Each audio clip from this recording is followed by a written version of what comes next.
కొత్త ప్రభుత్వంపై బీఆర్ఎస్ మిత్రులకు, ముఖ్యంగా మిత్రుడు కేటీఆర్ టీంకు అసహనం కనబడుతున్నది. చాలామంది కేటీఆర్ గారితో పాటు శ్రవణ్ గారు, సుమన్ గారు చేస్తున్న విమర్శల్ని చూస్తే కొంత ఫ్రస్ట్రేషన్ కనపడుతున్నది వాళ్ళ కామెంట్స్లో.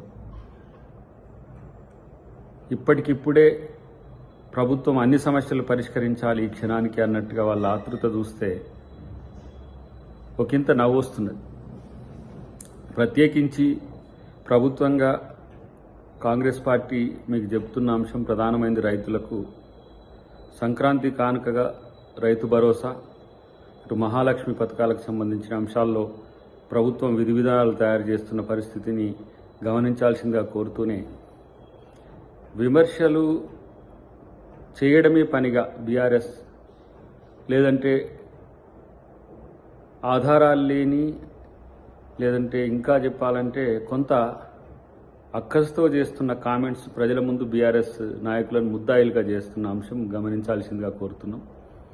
ప్రతిపక్షంగా మీరు నిర్మాణాత్మకంగా ఉండాల్సిన స్థితి నుంచి ఎందుకు ఈరోజు దిగజారుతుందో ఆలోచించుకోవాల్సిన అవసరం ఉంది.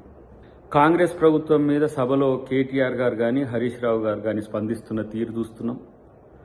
బయట బీఆర్ఎస్ మిత్రులు చేస్తున్న కామెంట్స్ కేవలం విమర్శల కోసం చేస్తున్నట్టుగా కనబడుతుంది. కాబట్టి వాటిని సవరించుకోవాల్సిన అవసరం ఉందని చెప్పి మిత్రులకు సలహా ఇస్తూనే, ప్రభుత్వం మీద నిర్మాణాత్మకమైన విమర్శలు చేయడం ద్వారా మాత్రమే మీరు ప్రజల యొక్క ప్రేమను పొందగలుగుతారు తప్పితే విద్వేషంతో ఈరోజు కాంగ్రెస్ పార్టీని మీరు చేసేది ఏం లేదని చెప్పి హితవు.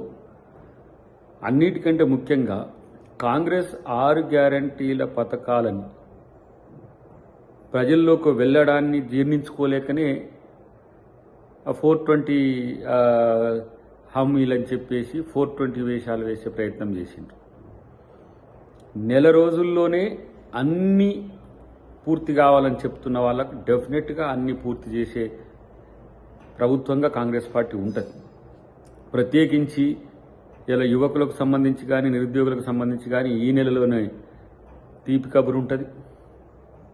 మహిళలకు సంబంధించి మహాలక్ష్మి కానీ, రైతులకు సంబంధించి రైతు భరోసాతో పాటు ఏవైతే బోనస్కు సంబంధించిన అంశాల్లో కూడా స్పష్టత ముఖ్యమంత్రి గారు ఇస్తారు. రేవంత్ రెడ్డి గారి పరిపాలన నూతన ప్రజాస్వామిక విలువలతో ఉంటుందని మిత్రులు గమనించాలని చెప్పి వారికి తెలియజేస్తున్నారు. వాటికంటే ముందు వాళ్ళ పక్ష నేత ఈరోజు కేసీఆర్ గారు అనారోగ్యం పాలు కావడం ఒక ఎత్తు అయితే, రెండవది ఉపనేతను ఎన్నుకోలేని స్థితిలో వాళ్ళు ఉన్నారు. పార్టీ హోదాల్లో విమర్శిస్తున్న కేటీఆర్ గారు కానీ, ఎమ్మెల్యేలుగా విమర్శిస్తున్న ఇతర మిత్రులు కానీ, పార్టీ గతంలో ఉన్న అధికారంలో ఉన్న మిగతా నాయకులు కానీ, వాళ్ళు మాట్లాడుతున్న వాటిలో హేతుబద్ధత అనేది పక్కన పెట్టి కాంగ్రెస్ పార్టీ పట్ల, కాంగ్రెస్ ప్రభుత్వం పట్ల వ్యతిరేకత రావాలనే ఒక దురుద్దేశంతో వాళ్ళ సోషల్ మీడియా, వాళ్ళ ఎవరైతే నాయకులు ఉంటారో వాళ్ళందరూ చేస్తున్న కామెంట్స్ అంతా కూడా ప్రజలు గమనిస్తున్నారు. ఇది గమనంలోకి తీసుకోండి. ముఖ్యంగా మొన్న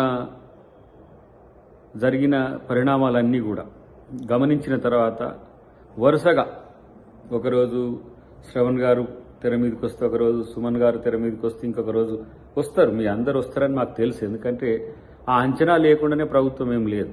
డెఫినెట్గా మీ ప్రశ్నలకు సమాధానం ఉంటుంది. మీరు ప్రశ్నించలేని స్థితికి ప్రభుత్వం పోవడమే రేవంత్ రెడ్డి గారి పరిపాలన యొక్క ముఖ్య ఉద్దేశం. ప్రజాపాలన అంటే ప్రజలు మా పాలన ఇది అనుకునే విధంగా ఈరోజు దేశం మొత్తం కూడా ఇలా కాంగ్రెస్ ప్రభుత్వం, తెలంగాణ ప్రభుత్వం యొక్క తీరును హర్షిస్తున్న విషయాన్ని గమనించి ఇలా విమర్శల కంటే సూచనలు చేసే పనిలో ఉండాలని చెప్పి వారికి హితవు. సోషల్ మీడియాలో విష ప్రచారం చేస్తున్నది ఎవరు మాకు తెలియంది ఏం కాదు.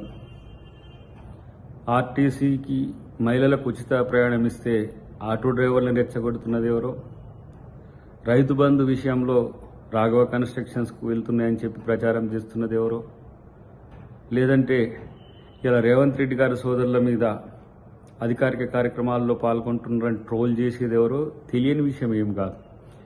మేమేమో ఒకవైపు మాజీ ముఖ్యమంత్రి గారి, లేదంటే మీ అధినాయకుడి కేసీఆర్ గారి పట్ల ఒక ప్రజాస్వామిక విలువలతో స్పందిస్తున్న తీరు ప్రజలు హర్షిస్తుంటే, మీరు హాస్యదృష్టితో చేస్తున్న విమర్శల్ని ప్రజలు గమనిస్తున్నారు. ఒకవైపు బీఆర్ఎస్, బీజేపీ, ఎంఐఎంని కలుపుకొని ఏ విధంగా ఒక నూతన ఒరవడిని ఈ దేశంలో తీసుకురావాలని రేవంత్ రెడ్డి గారు ప్రయత్నం చేస్తున్నారో వాటికి తూట్లు పొడిచే విధంగా మీకే ఇష్టం లేనట్టుగా, ముఖ్యంగా కేటీఆర్ టీంకే ఇష్టం లేనట్టుగా కనబడుతున్నది. కాబట్టి డెఫినెట్గా ప్రతిదానికి సమాధానం ఉంటుంది.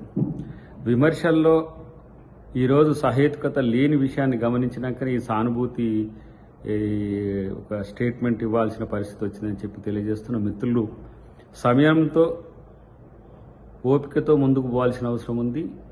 తెలంగాణ అభివృద్ధిలో మీ వంతు పాత్రను కూడా పెంచే ప్రయత్నం రేవంత్ రెడ్డి గారు చేస్తారు. ఎలాంటి భేషజాలకు పోవద్దని చెప్పి వారికి తెలియజేస్తున్నాం.